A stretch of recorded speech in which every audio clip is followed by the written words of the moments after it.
नमस्कार, वंदे मातरम। दोस्तों, स्वागत है आप सबका सैनिक पाठशाला में। अभी अभी 2-3 दिन पहले ही माननीय प्रधानमंत्री जी ने जैसे ही ये बोला कि हमारी सरकार मिडिल क्लास के हितों को ध्यान रखेगी, ये एक बहुत बड़े बदलाव की ओर इशारा है। दोस्तों, अमूमन हमने मिडिल क्लास को लेकर के उनका इस तरीके के पहले बयान नहीं सुने हैं।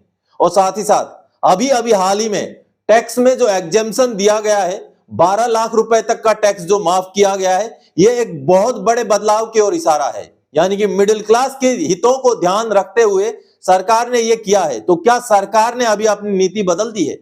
तो इस हिसाब से 8वां पे कमीशन में क्या अब जो नीचे लेवल के कर्मचारी या पेंशनर्स हैं, उनको अच्छा खासा इजाफा पेमेंट या पेंशन में देखने को मिल सकता है। और साथ ही साथ दोस्तों, अगर मैं आपको पूछूं कि आपको पेंशन सही मिल रहा है, आप बोलेंगे जी हाँ, मुझे तो पेंशन सही मिल रहा है। लेकिन दोस्तों, यह हो सकता है कि आपको पहले भी पेंशन सही मिलता था, अब भी सही मिल रहा है, लेकिन बीच का पीरियड आपको गलत पेंशन मिला हो। आगे आपको बकायदा एग्जाम्पल के साथ लेटर दिखा के समझाऊंगा। साथ ही साथ कुछ पेंशनर के पेंशन में 1688 रुपए की बढ़ोतरी हो चुकी है, आदेश जारी हो चुका है। लेकिन इस आदेश को सीजीडीए, पीसीडीए, रक्षा मंत्रालय ठंडे बस्ते में डाल के रखे हुए हैं। कब दोगे बढ़ोतरी? बहुत महत्वपूर्ण और इंपॉर्टेंट मुद्दा है ये। साथ ही साथ दोस्तों, अगर आप पेंशनर हैं, मेरा वीडियो देख रहे हैं, तो आप अपने बच्चों को या अपने फैमिली को भी साथ में बिठा करके ये वीडियो देखिए, क्योंकि 23 साल के बाद पेंशनर को एक ऐसा न्याय मिला है जो उनको 23 साल पहले मिलना चाहिए था। तो चलिए इन्हीं विषयों को लेकर के आगे बढ़ेंगे आज के इस वीडियो में। आगे बढ़ने से पहले दोस्तों, मेरा हमेशा की तरह आप सबसे आग्रह है, अगर सैनिक पाठशाला चैनल का वीडियो आप पहली बार देख रहे हैं या अभी तक चैनल को सब्सक्राइब नहीं किया है, तो चैनल के साथ जुड़े रहने के लिए, इसका हिस्सा बने रहने के लिए और आपसे जुड़ी हुई भरोसेमंद ऑथेंटिक जानकारियों को पाते रहने के लिए चैनल को सब्सक्राइब जरूर करें। चलिए आगे बढ़ते हैं। सबसे पहली जानकारी दोस्तों, अजीब और गरीब दास्तां पेंशनर के। जब पेंशन और बैंक खाते को मिलान किया तो आया 1,49,759 का बकाया। अब होगा भुगतान। जी हां दोस्तों, अभी हम स्पर्श से पेंशन लेते हैं, तो स्पर्श में बहुत सारी गड़बड़ियां हैं, ये पता है मुझे। लेकिन क्या आप ये 100% बोल सकते हैं कि सीपीपीसी से, डीपीडीओ से जब हम पेंशन लेते थे तो वो 100% सही था? उसमें तो और ज्यादा गड़बड़ियां थी। उसी का एग्जाम्पल आपको दूंगा। पेंशनर का कहना था कि उनको अभी सही पेंशन मिलता है, पहले भी उनको सही पेंशन मिलता था, लेकिन बीच के पीरियड में क्या हुआ है कि उनको गलत पेंशन दिया गया है। ऐसे बहुत सारे पेंशनर्स होंगे दोस्तों, जिनका गलत पेंशन बीच में मिला। जैसे ही सीपीपीसी को या पता चला उनको, उसको सही तो कर दिया, लेकिन बीच वाला तब तक उनको भुगतान नहीं करेंगे जब तक पेंशनर खुद नहीं जागेंगे। तो चलिए मैं आपको लेटर दिखा के समझाता हूं कि माजरा क्या है। दोस्तों, पेंशनर का सीपी ग्राम्स का ग्रीवेंस का जवाब देते हुए ये बैंक को, सीपीपीसी को क्या जारी करना पड़ा है लेटर देखिए। अभी अभी का लेटर है, 5 फरवरी 2025 का लेटर दोस्तों। चलिए अब इस लेटर में सीपीपीसी ने यानी कि बैंक ने क्या कहा है, आगे आप देखेंगे कि पेंशनर को किस तरीके से, पहले उनको सही पेंशन मिलता था और अभी भी सही पेंशन मिल रहा है, लेकिन बीच में किस तरीके से सीपीपीसी द्वारा उनको कम भुगतान किया गया उनका बेसिक पेंशन का, जिसको लेकर के अभी बैंक का कहना है कि पेंशनर का 1,49,759 रुपए का बकाया बन रहा है और ये नॉन पेमेंट सर्टिफिकेट बना करके सीपीपीसी द्वारा भेजा गया है स्पर्श को। यहाँ पर देखिए नॉन पेमेंट सर्टिफिकेट क्लियर लिखा हुआ है, 5 फरवरी 2025 का अभी का हाल का है ये। और जब पेंशनर जागे, उन्होंने अपना पूरा पेंशन चेक किया तो उन्होंने पाया कि उनका बीच का पेंशन गलत था।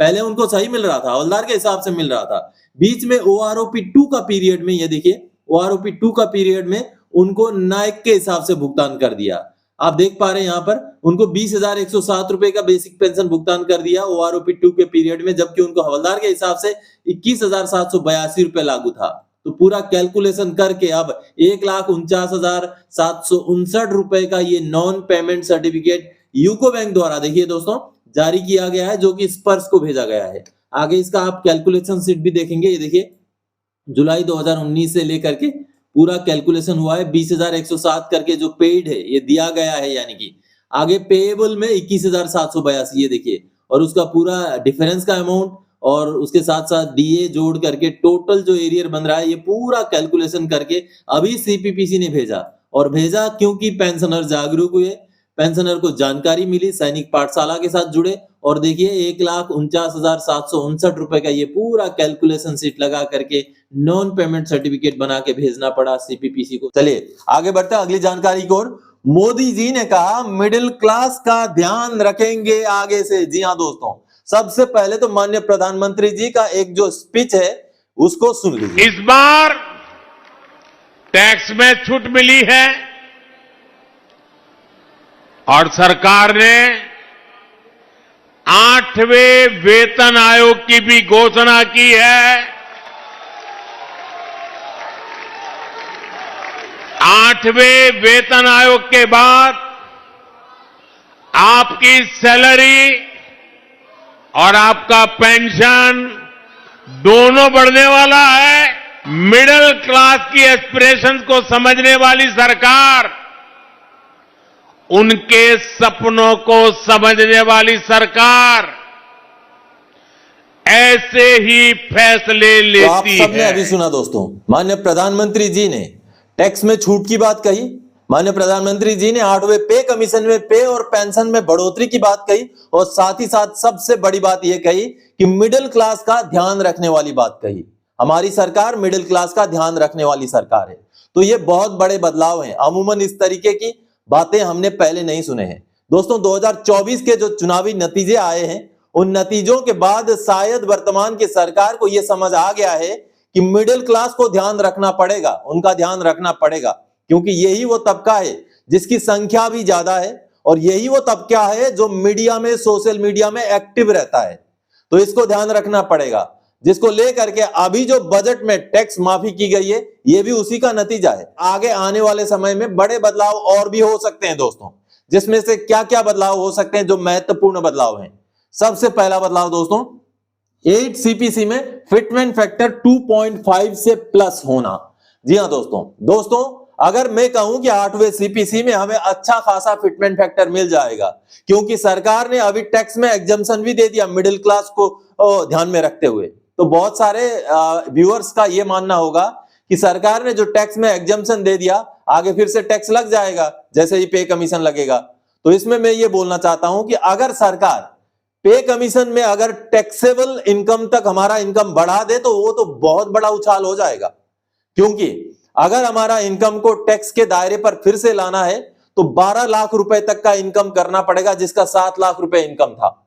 इसका मतलब होता है कि डीए डीआर सब कुछ जोड़कर जो सालाना 7 लाख रुपए कमाता था, अब उसको सालाना 12 लाख रुपए कमाएगा तभी उसको टैक्स लगेगा। इसलिए 1 जनवरी 2026 से अगर 8वां पे कमीशन लागू होने के बाद अगर हमारा पेंशन या पेमेंट टैक्स के दायरे में आना है तो कम से कम 2.50 से ज्यादा की बढ़ोतरी चाहिए होगी दोस्तों। तो ऐसे में क्या हम इस वर्तमान की सरकार से यह आस लगा सकते हैं कि सरकार हमें फिटमेंट फैक्टर 8वें पे कमीशन में अच्छा देगी? क्योंकि जिस तरीके के सुगबुगाहट, जिस तरीके के हिंट सरकार ने दिए हैं टैक्स में माफी दे करके, ये तो बड़े बदलाव की ओर इशारा कर रहा है। और कहीं ना कहीं आने वाले समय में 8वें पे कमीशन में भी इसी तरीके से बड़े फिटमेंट फैक्टर की हम आस कर सकते हैं, जिसको लेकर के हमें समय समय पर डिमांड भी रखना पड़ेगा सरकार के सामने। और साथ ही साथ दोस्तों, दूसरा मुद्दा है डीए बढ़ोतरी 2026 से 2035 तक 150%। दोस्तों यहां पर मैं क्यों ये बोल रहा हूं, क्योंकि आप सबने देखा है 2006 से लेके 2015 तक जो डीए की बढ़ोतरी हुई है वो 125% हुई थी। लेकिन 2016 से लेके अभी 2025 के आखिर तक अगर हम देखेंगे तो इसकी बढ़ोतरी मुश्किल से 60 से 62% ही होता हुआ दिख रहा है। तो ऐसे में क्या अब सरकार को समझ आ गया है कि लोग समझने लगे हैं डीए के आंकड़े में आप फेरबदल नहीं कर सकते? अगर ऐसा है तो क्या सरकार अब डीए डीआर का जो फॉर्मूला है वो 8वें पे कमीशन में उसको पहले जैसा ही बहाल रखते हुए आने वाले समय में, यानी कि अगले 10 साल के लिए 9वें पे कमीशन से पहले तक के लिए क्या वो बढ़ करके 150% तक हो सकता है? क्योंकि लोग समझने लग गए हैं कि सरकार ने जो डीए डीआर के फॉर्मूले में परिवर्तन किया, जिस वजह से पहले 125% तक जो डीए गया था 10 सालों में, वो अब की बार केवल 62% गया। महंगाई में तो कोई कमी नहीं है, लेकिन महंगाई के आंकड़ों में ऐसा खेल हुआ कि जो डीए डीआर की बढ़ोतरी होनी थी वो नहीं हुई। तो उन सभी चीजों को मद्देनजर रखते हुए, नोशनली डीए को बढ़ा हुआ मानते हुए सरकार हो सकता है कि इससे ज्यादा का फिटमेंट भी दे और 8वें पे कमीशन में जो DADR का फॉर्मूला है उसको बदल करके पहले जैसा करे, जिससे हमारा DADR महंगाई के हिसाब से बढ़ता जाए। ये बहुत बड़ा इंपॉर्टेंट इशू है, इसको बदलना बहुत जरूरी है। DADR का एक्चुअल जो महंगाई है, जो खाद्य पदार्थों की चीजें हैं उनमें जो महंगाई बढ़ती है उसके हिसाब से DADR तय होना चाहिए, जो 8वें पे कमीशन में उसका फॉर्मूला बदलने के बाद ही हो सकता है। और फौजियों के लिहाज से एक और महत्वपूर्ण मुद्दा 8 CPC में MSP इक्वल यानी कि 15,500 आज की डेट की मैं बात करूं तो, क्योंकि जैसे माननीय प्रधानमंत्री जी ने कहा कि मिडिल क्लास को ध्यान रखेंगे, तो मिडिल क्लास में सारे जवान जेसीओ आते हैं, तो जवान जेसीओ के हितों को अगर ध्यान रखना है तो कहीं ना कहीं इक्वल MSP या इस जैसे मुद्दों को ध्यान देना पड़ेगा। और जो न्याय की बात है, जो राइट की बात है, उस पे सरकार को कहीं ना कहीं आगे आकर बड़ा दिल दिखाते हुए इस तरीके के मुद्दों को सॉल्व करना पड़ेगा। ये मान्य कोर्ट में है मुद्दा, लेकिन इस पे सरकार 8वें पे कमीशन के जरिए कुछ ना कुछ ऐसा फॉर्मूला ला सकती है जिससे जवानों जेसीओ को न्याय मिल सके। चलिए आगे बढ़ते हैं अगली जानकारी की ओर।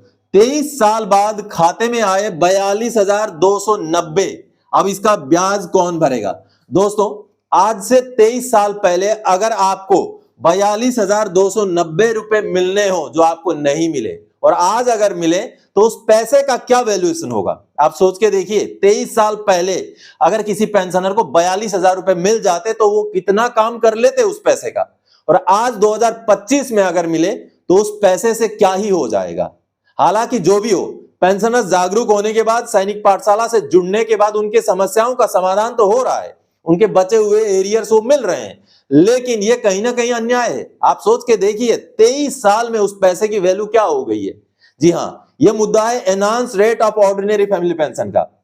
अगर पेंशनर की मृत्यु हो जाए और मृत्यु के समय उनकी उम्र 67 साल से नीचे हो तो जितना पेंशनर को पेंशन मिल रहा था उतना ही फैमिली पेंशन भी मिलना चाहिए। दोस्तों, ऐसे मुद्दे बहुत सारे हैं जिसमें पेंशनर को, फैमिली पेंशनर को सही पेंशन फिक्स नहीं किया गया। तो ऐसा ही एक मुद्दा था जिसमें पेंशनर को अब हक मिल गया है, सैनिक पाठशाला से जुड़ने के बाद उनको उनका बकाये का पैसा मिल गया है, लेकिन इसका ब्याज भी कहीं ना कहीं मिलना चाहिए। चलिए, पेंशनर ने जो वीडियो मैसेज भेजा है उनके बच्चे ने, वो देख लीजिए। मैं उमेंद्र सिंह, अलीगढ़ उत्तर प्रदेश से। मेरी माताजी प्रेमवती देवी जो कि एक फैमिली पेंशनर है, उनका 2002 से और 2009 के मध्य का enhance rate of ordinary family pension का बकाया, जो कि सैनिक पाठशाला यूट्यूब चैनल के द्वारा मिली सही गाइडलाइन और मार्गदर्शन की वजह से की गई कार्रवाई की वजह से आज हमें 42,290 रुपए के रूप में मिल चुका है। सैनिक पाठशाला, आपका बहुत बहुत धन्यवाद। तो आप सबने देखा दोस्तों, सैनिक पाठशाला से जुड़ने के बाद पेंशनर्स को सही गाइडलाइन मिला, सही कार्रवाई हुई और उनको उनका हक मिल पाया। लेकिन कहीं ना कहीं ये जो पैसे का डिफरेंस है, ये एक बहुत बड़ा मुद्दा है। 23 साल में तो इस पैसे का वैल्यू आप अगर देखेंगे तो बहुत गिर चुका है। तो आपको सही समय पर सही कार्रवाई कर लेना बहुत ज्यादा जरूरी है। इसके लिए आपको चाहिए जानकारी। तो सैनिक पाठशाला से जुड़े रहें। आपको सैनिक पाठशाला का व्हाट्सएप नंबर अगर चाहिए तो चैनल को ज्वाइन कीजिए, आपको व्हाट्सएप नंबर प्रोवाइड कराया जाएगा ताकि आपको सही जानकारी, सही गाइडलाइन समय समय पर मिलता रहे। चलिए आगे बढ़ते हैं अगली जानकारी की ओर। पेंशनर के हर महीने के 1,688 के बढ़ोतरी पर बिस्तर लगा के सो गया है CGDA, PCDA, डिफेंस मिनिस्ट्री। जी हाँ दोस्तों, CAA का मुद्दा है, कांस्टेंट अटेंडेंस अलाउंस को जो 100% डिसेबल्ड पेंशनर हैं उनको मिलता है। अब इसमें क्या हुआ है, इसमें आदेश भी जारी हो चुका है पेंशन मंत्रालय का, लेकिन अभी तक उसमें बढ़ोतरी नहीं दी गई है। जैसे ही हमारा DA का परसेंटेज 50% को क्रॉस कर गया था, CAA में 25% बढ़ोतरी का आदेश जारी हो चुका है। ये सामने आप आदेश देख पा रहे हैं, जो कि पेंशन मंत्रालय का 18 सितंबर 2024 का आदेश है। अब इस आदेश के जरिए पेंशन मंत्रालय ने यह आदेश दे दिया है कि जो CAA है, कांस्टेंट अटेंडेंस अलाउंस, उसको 6,750 से बढ़ा करके 8,438 कर दिया जाए, यानी कि 1,688 रुपए का हर महीने का बढ़ोतरी। लेकिन 2025 का फरवरी महीना हो चुका है दोस्तों, अभी तक इस अलाउंस का बढ़ा हुआ भत्ता जो है भुगतान नहीं हुआ है, जो कि बहुत बड़ा मुद्दा है। क्योंकि जो 100% डिसेबल्ड पेंशनर होते हैं उनको कांस्टेंट अटेंडेंस अलाउंस इसीलिए दिया जाता है क्योंकि उनको जरूरत होती है। वो ऐसे पेंशनर्स हैं जिन्होंने अपना पूरा शरीर गंवा दिया फौज के लिए, तो ऐसे में उनके पैसों को अगर ऐसे रोक के रखेंगे, ऐसे आदेश मिलने के बाद भी उस आदेश के ऊपर सो जाएंगे तो नहीं चलेगा। कहीं ना कहीं इस मुद्दे के ऊपर पीसीडीए को, सीजीडीए को, रक्षा मंत्रालय को इंपॉर्टेंस देते हुए इसको जल्दी से जल्दी लागू करके सीएए का बढ़ा हुआ रेट का भुगतान जल्दी से जल्दी शुरू करना जरूरी है दोस्तों। तो दोस्तों आज के इस वीडियो में इन्हीं जानकारियों के साथ आया था। आगे और कोई जानकारी था कि आपसे सरोकार रखने वाला विषय लेके मैं फिर से हाजिर हो जाऊंगा। तब तक के लिए जय हिंद दोस्तों।